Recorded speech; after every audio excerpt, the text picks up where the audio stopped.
We have breaking news from the sports world. The Toronto Raptors are reportedly finalizing a trade to send Pascal Siakam to the Indiana Pacers. ESPN sources say the Raptors will receive 3 first-round picks and 2 players from Indiana. The trade also involves New Orleans, who's sending a 2nd-round pick to the Pacers and player to the Raptors. Toronto drafted Siakam 27th overall in 2016. He averaged 17.5 points, 6.5 rebounds, and 3.5 assists per game in his 8 seasons in Toronto and was named an All-Star twice.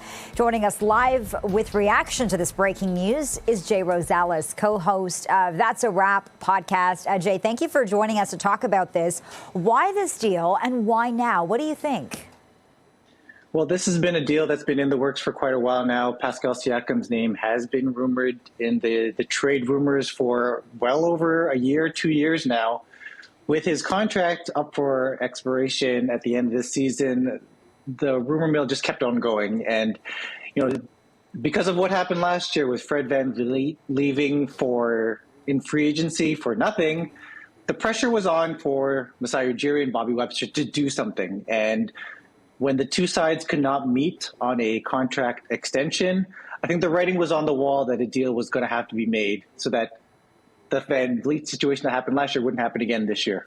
Right. And the team got good value in the OG deal. Was this good value for Pascal Siakam?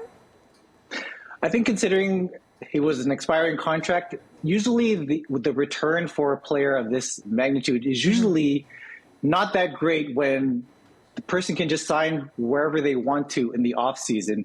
So considering that, the Raptors got something in return. And I should also point out that I don't think that the Raptors are done dealing.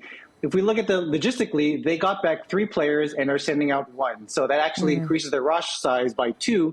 They only have 1 extra roster spot. So I think that there will be something else done here. There will be a subsequent deal. But in the meantime, what they were able to get, specifically the 3 first-round picks, is actually a pretty good haul, again, for a player who could have just left for free and could have signed with Indiana in the offseason. So the Raptors did fairly well considering, but I think the problem is the lead up to this, right? And not reaching some sort of a contract extension or trading Siakam before the season when his value would have been higher and he possibly could have gotten a bigger return. I think that's where a lot of people are going to sulk a little bit on the return here. Okay, and it really seems like the Raptors are in full rebuild mode after this and the OG deal. Is there more to come, and who else could be on the way? What do you think?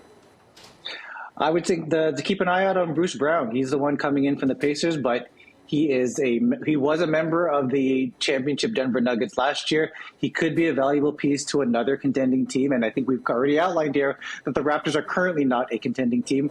But I would argue that this is not necessarily a rebuild. This is more of a shuffling of the roster around Scottie Barnes, and it's a matter of maximizing the players around him so that his strengths can move forward and that he can continue to be the star of the future for the Raptors. So, yes, I agree. There probably is at least one more move that's going to happen out of this deal. But I also think that the direction in which the Raptors are headed in is much clearer now than it was a couple of weeks ago when there was uncertainty around OG Anunoby, uncertainty around Pascal Siakam. Right. Now it's crystal clear. Everything is going to revolve around Scottie Barnes. I wonder if you can talk, Jay, about Pascal Siakam's legacy in Toronto and what this is going to mean to fans, to Raptors fans. Without hyperbole, I want to say that it is the greatest Toronto sports story that there is in terms of player development. Right? We're talking about someone who was drafted with absolutely no accolades.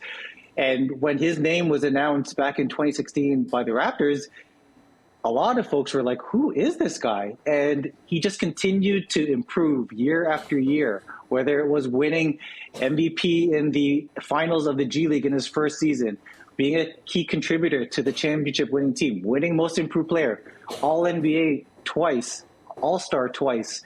I think he's grown, and this legacy is going to last forever. I would argue that he's one of the top 5 Raptors of all time, and I think that he will definitely receive his flowers the subsequent times that Indiana comes into town when they play him.